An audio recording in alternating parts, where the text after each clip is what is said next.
Hi friends, உங்க எல்லாருக்கும் என்னுடைய அன்பான வணக்கம். இது ஷார்மிளா பிராங்கோவின் காவலன் என் காதலன் நாவல் பகுதி 1. வாசிப்பது ஷார்மிளா பிராங்கோ. வாங்க ஃப்ரெண்ட்ஸ், கதைக்குள்ள போலாம். இந்திரஜித், இவன் தான் நம் கதையின் நாயகன். IPS officer. தேர்வில் வெற்றி பெற்று பயிற்சியும் முடிந்து இந்தியாவின் தலைநகரத்தில் தன் முதல் அடியை எடுத்து வைத்து 2 ஆண்டுகள் ஆகிவிட்டன. மிகவும் திறமையான நேர்மையான ஒரு அதிகாரி. பார்த்தவுடன் பசை போல் மனதில் ஒட்டி கொள்ளும் ஆணழகன்.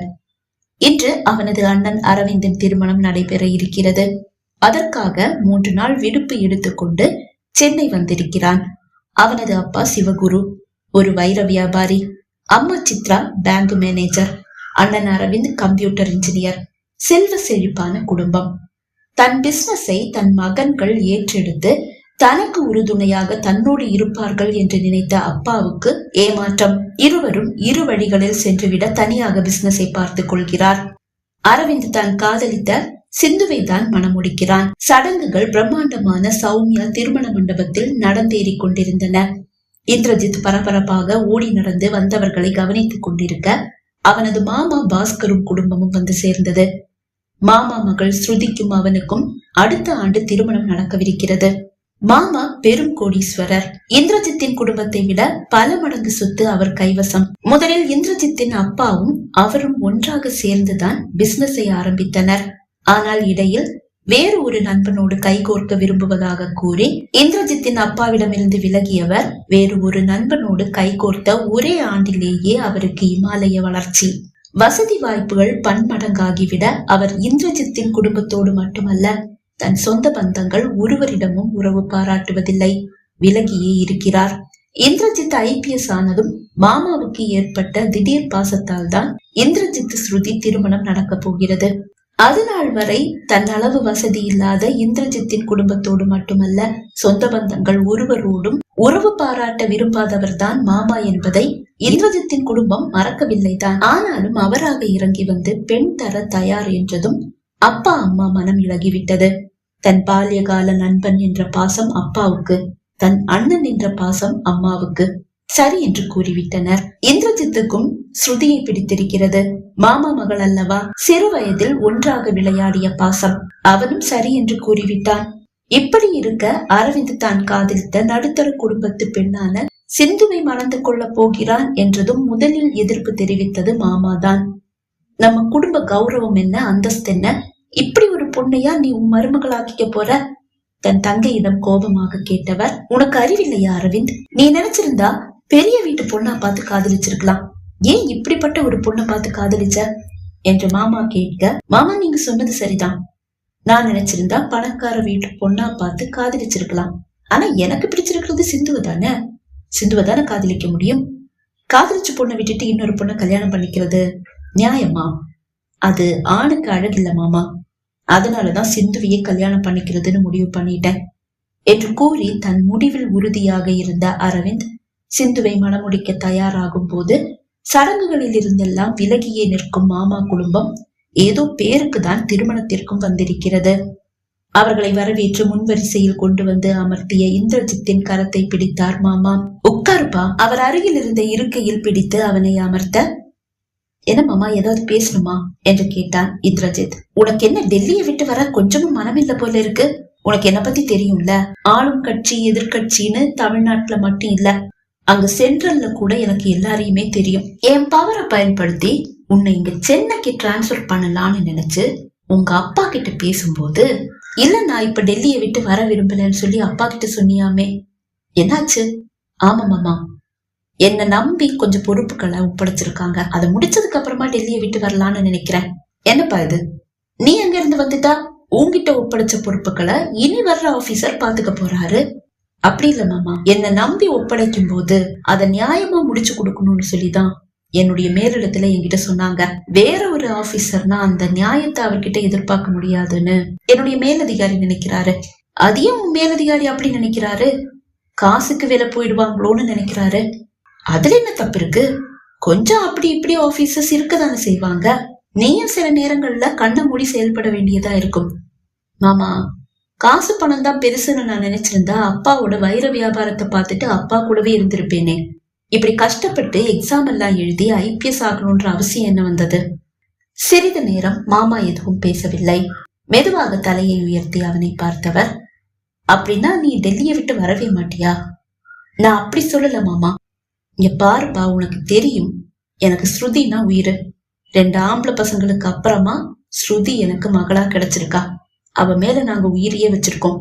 அதனாலதான் உன்னை என்னுடைய மாப்பிள்ளையா தேர்வு செஞ்சேன். நீ வீட்டோட மாப்பிள்ளையா வந்துடுவேன்னு நினைச்சேன், ஆனா முடியாதுன்னு சொல்லிட்ட. சரி பரவாயில்ல, சென்னையிலயாவது நீ வேலை பாருன்னு சொல்லி டிரான்ஸ்பருக்கு ஏற்பாடு பண்ணா இப்ப வேண்டான்னு சொல்ற. என்னால ஸ்ருதிய ஒரு நாள் கூட பார்க்காம இருக்க முடியாது. அதனால நீ இங்க சென்னையிலேயே இருக்கணும்னு நான் ஆசைப்படுறேன். கல்யாணத்துக்கு முன்னாடி நீ சென்னை வந்துடணும், அதுல எந்த மாற்றமும் இல்ல. அந்த நேரத்துல முடியாது அப்படி இப்படின்னு எல்லாம் நீ சொல்லக்கூடாது. இல்ல மாமா, இன்னும் ஒரு 6 மாசத்துல என்னுடைய வேலை முடிஞ்சிடும். அதுக்கப்புறமா சென்னை வர்றதுல எனக்கு எந்த பிரச்சனையும் இல்ல. நல்லதுப்பா, ஒரு IPS ஆபீசர்னா என்னுடைய பிசினஸுக்கு உதவியா இருக்கும்னு நம்பிதான் உன்னை நான் மாப்பிள்ளை ஆக்கிக்கிறேன். அதையும் நீ மறந்துடக்கூடாது. உங்க பிசினஸுக்கு என்னுடைய வேலை எப்படி மாமா உதவும்? உனக்கு விஷயம் புரியலப்பா. அதெல்லாம் போக போக தானா புரியும். நீங்க ஏதோ தப்பான பிசினஸ் பண்றீங்களோ? சந்தேகமாக அவன் கேட்க இந்திரஜித்தை முறைத்தாள் ஸ்ருதி. என்ன இந்திரஜித், எங்க அப்பாவையே சந்தேகப்படுறீங்களா? கோபமாக அவள் கேட்க, நியாயமான தொழில்னா போலீஸ் உதவி தேவையில்லையே, அதனால கேட்டேன். இதுல தப்பென்ன இருக்கு ஸ்ருதி? அவள் பதில் கூறாமல் முகத்தை விடக்கென்று திருப்பி கொண்டாள். இந்திரா, உங்க கல்யாணத்துக்கு அப்புறம் நான் அதை பத்தி தெளிவா உங்ககிட்ட பேசுறேன். இப்ப உனக்கும் நேரம் இல்ல, எனக்கும் நேரம் இல்ல.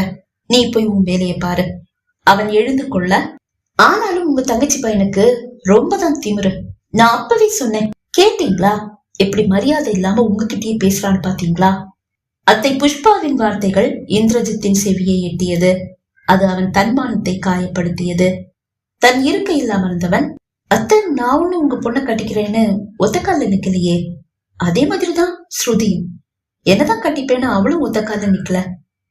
அப்படி எதுக்காக நீங்க தேவையில்லாம இந்த கல்யாணத்தை ரொம்ப கஷ்டப்பட்டு நடத்துறீங்க? நீங்க விரும்புற மாதிரியான ஒரு மாப்பிள்ளைய உங்க பொண்ணுக்கு பார்த்து கல்யாணத்தை நடத்தி வைங்க. எனக்கு எந்த பிரச்சனையும் இல்ல. நிதானமாக ஆனால் அழுத்தம் திருத்தமாக கூறிவிட்டு இந்திரஜித் எழுந்து கொண்டான்.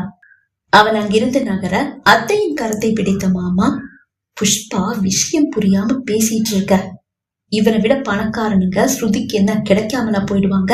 அவன் இவனு ஸ்ருதிய கட்டிக்கிறேன்னு வரிசையில வந்து நிக்கும் போது இவனை ஏன் மாப்பிள்ளை ஆக்குறேன்னு உனக்கு தெரியும்ல, ஸ்ருதிக்கும் தெரியும். தெரிஞ்சு வச்சுக்கிட்டு அவனை சீன்ற. கல்யாணம் முடியற வரைக்கும் நீ வாயை திறக்காம இரு. கல்யாணம் முடிஞ்சிட்டா அவனை நம்ம ஸ்ருதி பாத்துப்பா. என்னம்மா சொல்ற? ஸ்ருதியை மாமா பார்க்க, ஆமாப்பா, என்னுடைய காலை சுத்தி வர்ற நாய் மாதிரி அவனை மாத்திடுறேன். அம்மா சொன்ன மாதிரி ரொம்ப திமிராதான் பேசிட்டு போறான். IPSல அந்த திமிரு. உங்க அம்மா கிட்டயும் உங்ககிட்டயும் நான் படிச்சு படிச்சு ஒரு 1000 தடவை சொல்லிட்டேன். அப்படி இருந்தும் நீயே அவனை பார்த்து முகத்தை திருப்பிக்கிற. கல்யாணம் வரைக்குமாவது அவன் மனசு கோணாம நடந்துக்க, புரியுதா? புரியுதுப்பா. ஆனா சில சமயங்கள்ல அவன் பேசுறத கேட்கும்போ கோபம் வருது. அதை என்னால கண்ட்ரோல் பண்ண முடியல. இப்போதைக்கு நீ உன் கோபத்தை கண்ட்ரோல் பண்ணியே ஆகணும், இல்லைன்னா நமக்கு தான் பிரச்சனை, புரியுதா? எனக்கு ரொம்ப முக்கியமான மீட்டிங் இருக்கு. கல்யாணம் முடிஞ்சதும் நாங்க 2 பேரும் கிளம்பிடுவோம். நீ தான் கூட இருந்து பார்த்து அந்த இந்திரஜித்தையும் கொஞ்சம் சமாதானப்படுத்தணும். நான் பாத்துக்கிறேன்பா. அவனை பொட்டி பாம்பாக்கிடுறேன். அப்போதுதான் மணப்பெண் சிந்துவை மணமேடைக்கு அழைத்து வந்தனர். அழகு தேவதையாக நடந்து வரும் அவளது அழகை கண்டு ஸ்ருதி கூட சொக்கி போனாள். பொண்ணு சூப்பரா தான் இருக்கா, அதனாலதான் அரவிந்த் மயங்கி விழுந்துட்டான் போல ஸ்ருதி கூற, பொண்ணு அழகாதான் இருக்கா, அதுக்காக இப்படிதான் தராதரம் பார்க்காம ஒரு நடுத்தர குடும்பத்து பொண்ண காதலிச்சு கல்யாணம் பண்ணிப்பானா? சொன்னா அவன் மண்டையில எங்க ஏறுது, எல்லாம் தலையெழுத்து. நீங்க மட்டும் என்னவா, நம்ம தகுதிக்கு ஏத்த மாப்பிள்ளையதான் உங்க பொண்ணுக்கு பாத்திருக்கீங்களா? அத்தை குத்தி காட்ட அத்தையை முறைத்தார் மாமா. அதற்கு மேல் அத்தை ஒன்றும் பேசவில்லை. சிறிது நேரத்திலேயே கெட்டி மேளம் முழங்கியது. சடங்குகள் அனைத்தும் இனிதே முடிய விருந்தும் ஆரம்பமாகிவிட்டது. மணமக்களை வாழ்த்த ஒவ்வொருவராக மணமேடைக்கு செல்ல ஆரம்பித்தனர். மாமா தன் மனைவி மகளோடு மணமேடைக்கு வந்தார். தன் தங்கையையும் கணவரையும் தனியாக அழைத்து, எங்க பாருமா, எனக்கு ரொம்ப முக்கியமான ஒரு மீட்டிங் இருக்கு. அண்ணியும் சில பேப்பர்ஸ்ல எல்லாம் சைன் பண்ண வேண்டியதா இருக்கு. அதுக்காக அரவிந்த் கல்யாணத்துக்கு வராம இருக்க முடியுமா? உடனே போயாகணுமா? ஆனா ஸ்ருதி இங்கதான் இருப்பா. நீங்க அவளை கொஞ்சம் பாத்துக்கங்க. நான் நைட் வந்து அவளை கூட்டிட்டு போறேன் என்று கூறியவர் வந்து மணமக்களை வாழ்த்திவிட்டு தன் மனைவியோடு கிளம்பி விட்டார். ஸ்ருதி இந்திரஜித்தோடு ஒட்டி உரசி நின்ற போதும் இந்திரஜித் அவளை கண்டு கொள்ளவே இல்லை.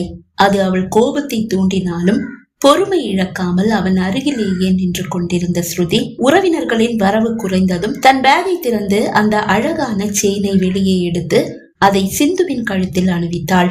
இந்த வீட்டு முதல் மருமகளுக்கு 2வது மருமகளோட அன்பு பரிசு என்று அவள் கூற, தேங்க்யூ என்றாள் சிந்து. அந்த செயின் பார்ப்பதற்கு வெள்ளி போன்று இருக்கிறது. அதன் லாக்கெட்டாக அழகான ஒரு கல்லும் பதிக்கப்பட்டிருக்கிறது.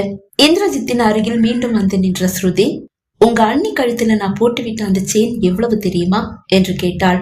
எவ்வளவு? 2 கோடி. 2 கோடியா? ஆமா, அது பிளாட்டினம் செயின். அது மட்டும் இல்ல, அந்த செயின்ல பதிச்சிருக்கிறது சாதாரண கல்லு கிடையாது, வைரம்.